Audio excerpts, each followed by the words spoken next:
നിങ്ങൾ എന്തായാലും മൊബൈലിന് വേണ്ടി സമയം ചെലവഴിക്കുന്നു. ഇത് കണ്ടോ, ഇത് പഠിച്ചോ, അത്ര മനോഹരമായ. ഒക്കെ പഠിക്കുമ്പോ സുന്നത്ത് ജമാഅത്തിൻ്റെതായിരിക്കണം എന്ന് മാത്രമേ ഉള്ളൂ നിബന്ധന. സോഷ്യൽ മീഡിയയിൽ മറ്റൊരു കിട്ടിയ ചാൻസിൽ കുറെ കസറുന്നുണ്ട്. ചരിത്രമൊക്കെ വളച്ചൊടിച്ച്, ഉംറ വളച്ചൊടിച്ച്, മദീന വളച്ചൊടിച്ച്, മയ്യത്ത് വിളി പോലും വളച്ചൊടിച്ച് പഠിപ്പിക്കുന്നുണ്ട്. അതിലൊന്നും ചെന്ന് വീണു പോകരുത്. ഓൺലൈൻ ക്ലാസ് എന്നൊക്കെ പേരിൽ ഒരുപാട് മോശമായ രീതിയിൽ നമ്മുടെ അന്തരീക്ഷം മാറുന്നുണ്ട്. അത് ശ്രദ്ധിക്കണം. സുന്നത്ത് ജമാഅത്തിന്റെ സുന്നികൾ നേതൃത്വം കൊടുക്കുന്ന ക്ലാസ്, അവരുടെ പഠനം, അവരുടെ ചരിത്രം, അവര് പറയുന്നത് അതേ കേൾക്കാവൂ. അല്ലെങ്കിൽ നമ്മൾ കുഴിയിൽ വീണുപോകും. പിന്നെ തിരിച്ചു കയറി വരാൻ വലിയ പാടാ. നേരിട്ടാണെങ്കിൽ നമുക്ക് കുറച്ചൊക്കെ എഫക്ട് കുറയും. ഓൺലൈനിലാവുമ്പോ എഫക്ട് കൂടും. ഒറ്റയ്ക്കിരുന്ന് കാണുന്നല്ലേ. ശ്രദ്ധിക്കണം. സഹോദരിമാരൊക്കെ വളരെ ശ്രദ്ധിക്കണം. സഹോദരിമാര് വളരെ ശ്രദ്ധിക്കണം, വളരെ ശ്രദ്ധിക്കണം. വീണ്ടും വീണ്ടും വീണ്ടും എടുത്തു പറയാം. അസ്സലാമു അലൈക്കും. ഇവിടെ നൗഷാദ് ബാക്കവി ഉസ്താദ് പറയുന്നത് എന്താണെന്ന് മനസ്സിലാവാത്ത ആരെങ്കിലും ഉണ്ടെങ്കിൽ മമ്പാട് സഖാഫി വഹാബ് മൂപ്പര് പറഞ്ഞിട്ടുണ്ട് എന്താണെന്നുള്ളത്. ലോകത്തുള്ള മുസ്ലിമീങ്ങളോട് പറയാനുള്ളത്, ഒരു വഹാബിയുടെയും പ്രസംഗം കേൾക്കേണ്ടതില്ല. തെരുവിൽ വന്ന് പ്രസംഗിക്കുന്നതും കേൾക്കണ്ട. സോഷ്യൽ മീഡിയയിൽ എന്തെങ്കിലുമൊക്കെ തംബ്ലൈൻ കൊടുത്ത് പടുജാഹിലുകളെ യൂട്യൂബർമാരുണ്ട് ചിലര്. എല്ലാരും അല്ല, കുറെ ആളുകൾ വേറുണ്ട്. അങ്ങനെയല്ല. ഇജ്ജും യൂട്യൂബിൽ ഇരുന്നിട്ട് വീഡിയോ ചെയ്യുന്നുണ്ട്. ഇജ്ജു ആ പടുജാഹിൽ തന്നെയാണ് വഹാബ് എന്നുള്ളത് ആദ്യം പറയുന്നുണ്ട്.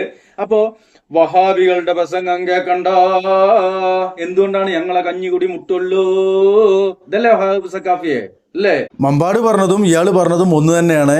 സലഫി ആദർശത്തിലുള്ള ആളുകൾ പറയുന്ന ഒന്നും നിങ്ങൾ കേൾക്കരുത്. നിങ്ങൾ കേട്ടാൽ പേച്ച് പോകും, നിങ്ങൾ അഹ്ലുസുന്നയിൽ നിന്ന് പുറത്താകും, അതേപോലെ തന്നെ സുന്നി അല്ലാതെയാകും. എന്താണ് അഹ്ലുസുന്ന, എന്താണ് സുന്നി എന്ന് ഇവർക്ക് ഇതേവരെ വ്യക്തമായിട്ട് അള്ളാഹുവിൻ്റെ റസൂലിൻ്റെ ആ ഹദീസ് വെച്ചുകൊണ്ട് വിശദീകരിക്കാൻ കഴിഞ്ഞിട്ടില്ല. കാര്യം എന്താണെന്നറിയോ? ഇവർ സുന്നികളല്ലേ, ഇവർ അഹ്ലു സുന്നല്ല. അത് മറ്റൊരു കാര്യം. ഓക്കെ, എന്തായാലും അവർ പറയുന്ന പഞ്ചസാര എഴുതിയ ഉപ്പും ചാക്ക് ആയിക്കോട്ടെ, അങ്ങനെ കരുതാം.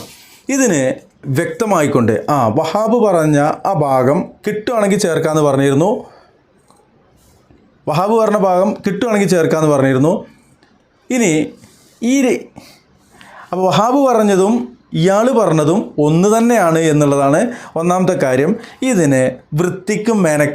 ഇതിന് നല്ല വൃത്തിയായിട്ട് ഷിഹാബ് എടക്കര നൽകുന്നൊരു മറുപടിയുണ്ട്. അത് കേട്ടാൽ എല്ലാവരും സംശയം പമ്പ കിടക്കും. കേൾക്കാത്തവരുണ്ടെങ്കിൽ കേട്ടു നോക്കുക. കേട്ടവരാണെങ്കിലും ഒരിക്കൽ കൂടി കേൾക്കുന്നത് നന്നായിരിക്കും എന്നാണ് എനിക്ക് പറയാനുള്ളത്. ഷിഹാബ് എടക്കരയുടെ വീഡിയോയിലേക്ക്. ഞാൻ ഇവിടുത്തെ മുജാഹിദുകളോട് പറയാ, ഇവിടുത്തെ സഖാഫിയാകട്ടെ അല്ല വേറെ ഏതെങ്കിലും ഉസ്താദുമാരാകട്ടെ, പ്രസംഗിക്കുന്നത് മുഴുവനും നിങ്ങൾ കേട്ടോളൂ. എവിടെയെങ്കിലും സൈഡിൽ വന്നിരുന്ന് ശരിക്കും ശ്രദ്ധിച്ചു കേട്ടോളൂ. അപ്പൊ നിങ്ങൾ കൂടുതൽ നല്ല മുജാഹിദാവും. ഒരു പേടി ഞങ്ങൾക്കില്ല. ഏതെങ്കിലും ഒരു സഖാഫിന്റെ 2 മണിക്കൂർ പ്രസംഗം കേട്ടാ ഒലിച്ചു പോകുന്നു വിചാരിക്കുന്നതല്ല ഇസ്ലാമിന്റെ ആദർശം. അല്ല, ധൈര്യമായിട്ട് കേട്ടോളൂ. എന്നാ നിങ്ങളൊന്ന് പറഞ്ഞു കൊടുക്കാം. അങ്ങനെ മുജാഹിദുകളുടെ പ്രസംഗം വടുവഞ്ചാലിൽ ഉണ്ട് ഇന്ന ഡേറ്റിന്, എല്ലാരും പോയി കേട്ടോളൂന്ന് നിങ്ങളെ ഖത്തീബും നിങ്ങളെ ഉസ്താദും നിങ്ങളെ പണ്ഡിതന്മാരൊന്ന് പറയട്ടെ. നിങ്ങളെ പള്ളി പൂട്ടേണ്ടി വരും 4 കൊല്ലം കഴിഞ്ഞാൽ. കാരണം എന്താ അറിയോ? ആളുകൾക്ക് തിരിയും വിഷയം, ആളുകൾക്ക് മനസ്സിലാകും. അതുകൊണ്ടാണ് ഞാനിത് പറയുന്നത്. ഞങ്ങൾ ധൈര്യത്തോടെ പറയുന്നു. കാന്തപുരം ഉസ്താദിന്റെ പ്രസംഗം കേട്ടോളൂ, പേരോട് ഉസ്താദിന്റെ പ്രസംഗം കേട്ടോളൂ, അലവി സഖാഫിയുടെ പ്രസംഗം കേട്ടോളൂ, പണ്ഡിതന്മാരുടെ പ്രസംഗം കേട്ടോളൂ. നിങ്ങൾക്ക് ക്ലിയറായിട്ട് മനസ്സിലാകും.